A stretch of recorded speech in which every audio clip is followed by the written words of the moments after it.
A paz do Senhor a todos. Nós vamos dar prosseguimento a mais um dia da leitura da Palavra de Deus, nossa leitura do dia a dia, né? E hoje nós vamos ler mais 3 partes da Bíblia, no Antigo Testamento, Levítico, capítulo 5 e 6. Vamos ler o livro de Provérbios, capítulo 21, e lá no livro de Mateus, no Novo Testamento, nós vamos ler do versículo 9, a partir do 18 até o 38. Vamos uma pequena oração neste momento. Senhor, te agradecemos por este dia, ó Pai. Sabemos que mais uma vez Tu está conosco, nos abençoando e nos seguindo, Pai, nos guardando e nos protegendo, Senhor. Te agradecemos por todas as bênçãos recebidas, por nos conceder mais este dia, ó Senhor. Te agradecemos porque Tu és Senhor de todas as coisas, Tu és Senhor, nosso Deus, grandioso, grande Pai, amoroso, ó grande Deus. Te peço, ó Senhor, que Tu estejas abençoando, ó Pai, as vidas que irão acompanhar esta leitura, dá discernimento a eles, ó Pai, dá sabedoria para que eles possam entender a Tua palavra, Senhor, e o que Tu queres para as nossas vidas, Deus. Prepara, Senhor, portas de emprego para aqueles que estão necessitados, ó Senhor, que estão passando por alguma dificuldade financeira, esteja abençoando, derramando o Teu poder sobre eles, Pai. É o que eu te peço e te agradeço, no nome santo e poderoso de Jesus. Amém.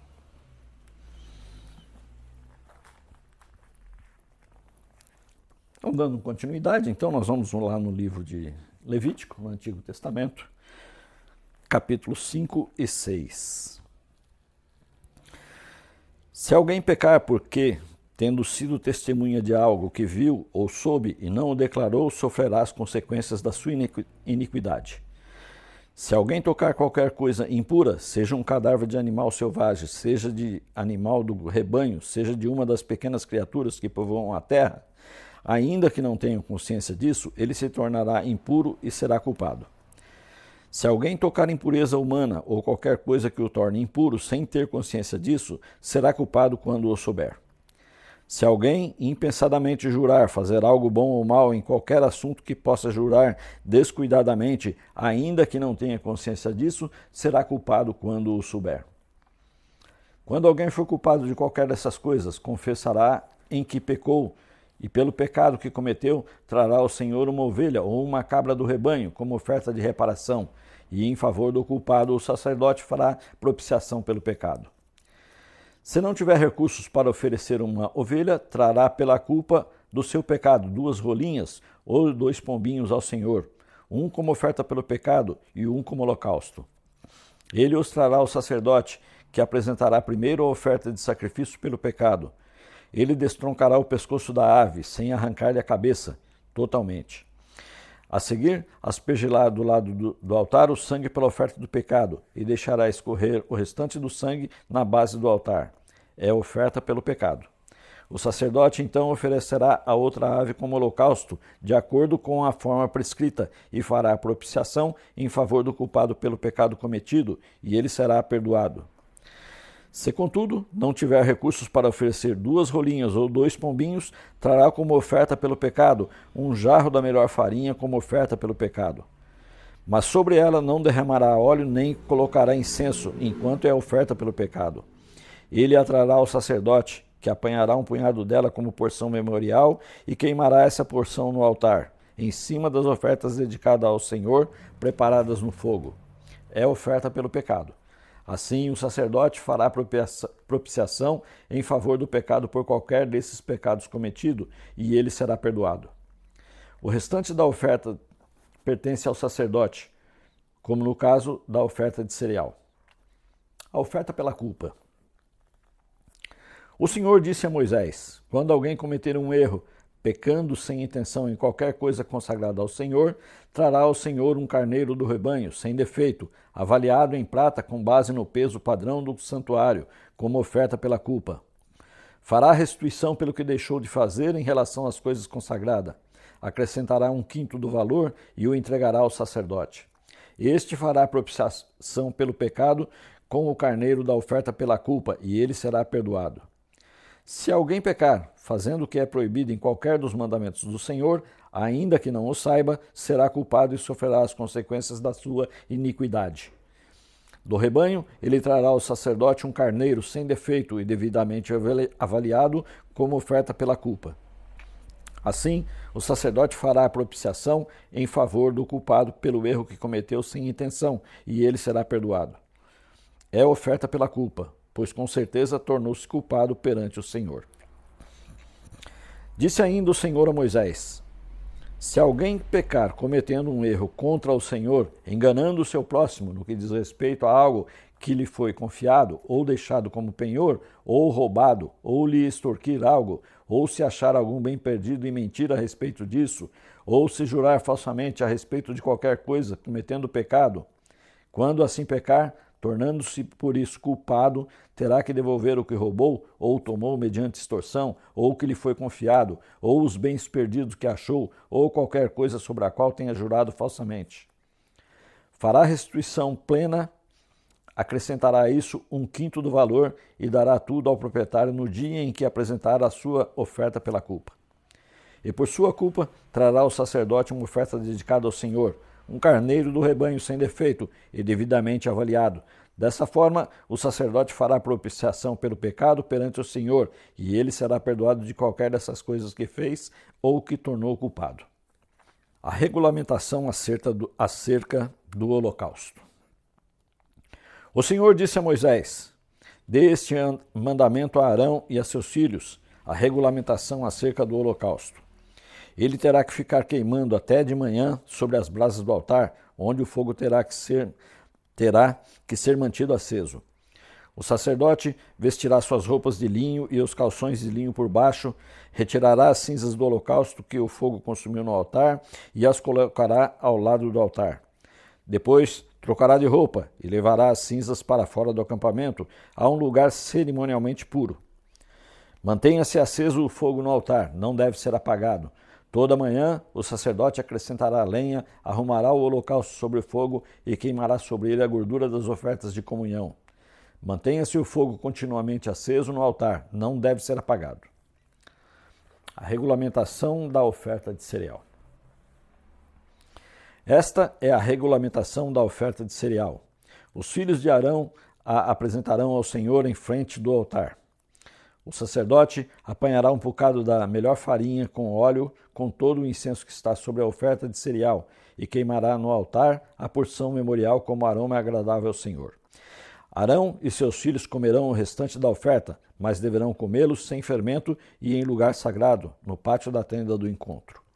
Esta oferta não será assada com fermento. Eu dei a eles como porção das ofertas feitas a mim com fogo. É santíssima, como a oferta pelo pecado e como a oferta pela culpa. Somente os homens descendentes de Arão poderão comer da porção das ofertas dedicadas ao Senhor, preparadas no fogo. É um decreto perpétuo para todas as suas gerações. Tudo o que nelas tocar se tornará santo.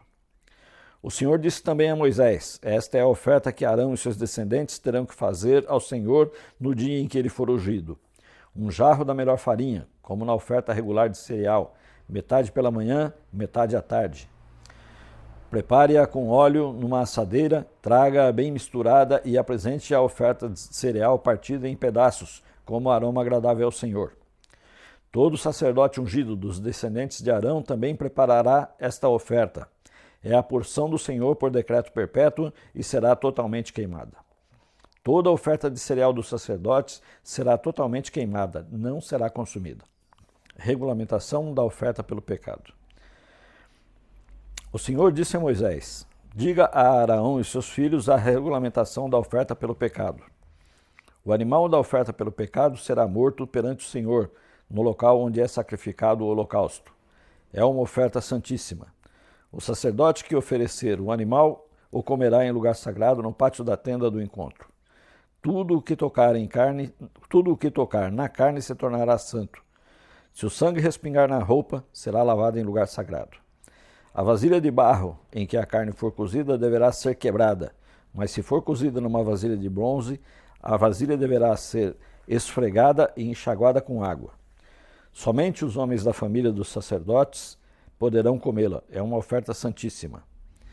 Mas toda a oferta pelo pecado, cujo sangue for trazido para a tenda do encontro, será propiciação no lugar santo. Não será comida e terá que ser queimada. Amém? Partindo agora para nossa próxima leitura, no capítulo 21 do livro de Provérbios. Mais um pouco da sabedoria do rei Salomão. O coração do rei é como um rio controlado pelo Senhor. Ele o dirige para onde quer. Todos os caminhos do homem lhe parecem justos, mas o Senhor pesa o coração. Fazer o que é justo, certo, e certo é mais aceitável ao Senhor do que oferecer sacrifícios. A vida de pecado dos ímpios se vê no olhar orgulhoso e no coração arrogante.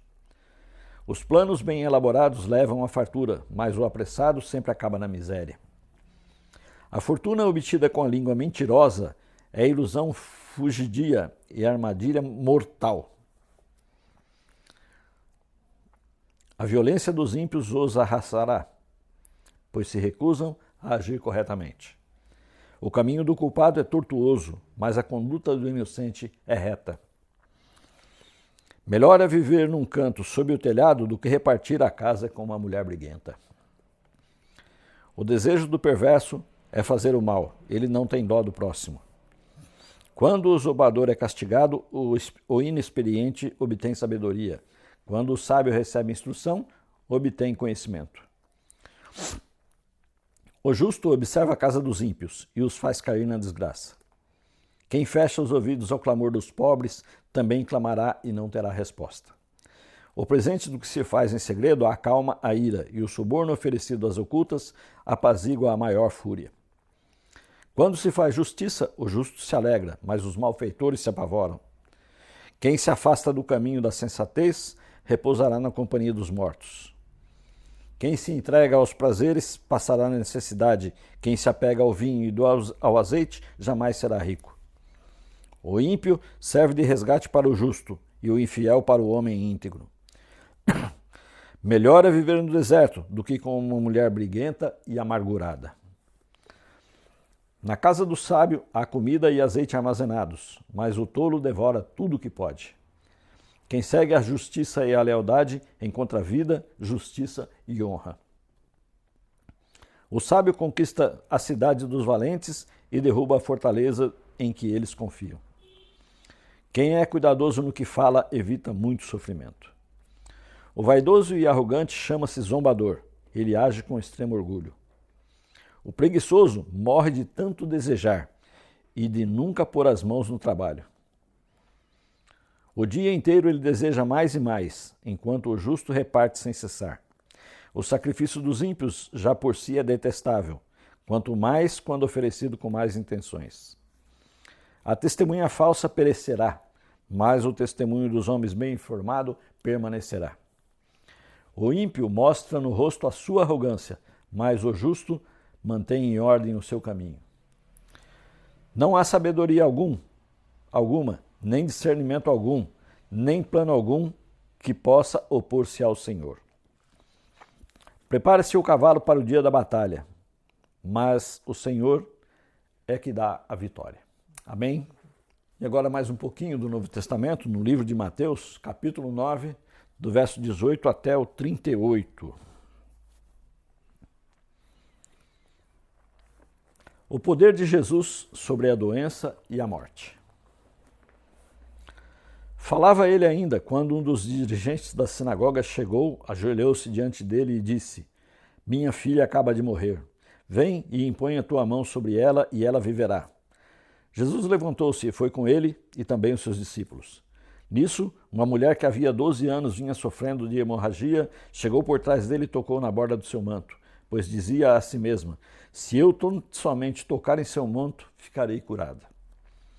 Voltando-se, Jesus a viu e disse: Ânimo, filha, a tua fé a curou. E desde aquele instante a mulher ficou curada. Quando ele chegou na casa do dirigente da sinagoga e viu os flautistas e a multidão agitada, disse: Saiam, a menina não está morta, mas dorme. Todos começaram a rir dele. Depois que a multidão se afastou, ele entrou, tomou a menina pela mão e ela se levantou. A notícia deste acontecimento espalhou-se por toda aquela região. A cura de 2 cegos e um mudo. Saindo Jesus dali, 2 cegos o seguiram clamando: Filho de Davi, tem misericórdia de nós. Entrando ele em uma casa, os cegos se aproximaram e ele lhes perguntou: Vocês creem que eu sou capaz de fazer isso? Eles responderam, sim, Senhor. E ele, tocando nos olhos deles, disse, seja feito segundo a fé que vocês têm. E a visão deles foi restaurada. Então Jesus o advertiu severamente, cuidem para que ninguém saiba disso. Eles, porém, saíram e espalharam a notícia por toda aquela região. Enquanto eles se retiravam, foi levado a Jesus um homem endemoniado que não podia falar. Quando o demônio foi expulso, o mudo começou a falar. A multidão ficou admirada e disse, nunca se viu nada parecido em Israel. Mas os fariseus diziam, é pelo príncipe dos demônios que ele expulsa demônios. Poucos são os trabalhadores. Jesus ia passando por todas as cidades e povoados, ensinando nas sinagogas, pregando as boas novas do reino e curando todas as enfermidades e doenças. Ao ver as multidões, teve compaixão delas, porque estavam aflitas e desamparadas, como ovelhas sem pastor. Então disse aos seus discípulos, a colheita é grande, mas os trabalhadores são poucos. Peçam, pois, ao Senhor da colheita que envie trabalhadores para a sua colheita. Amém? E que Deus nos abençoe e nos livre e guarde de todo mal em nome de Jesus. Amém.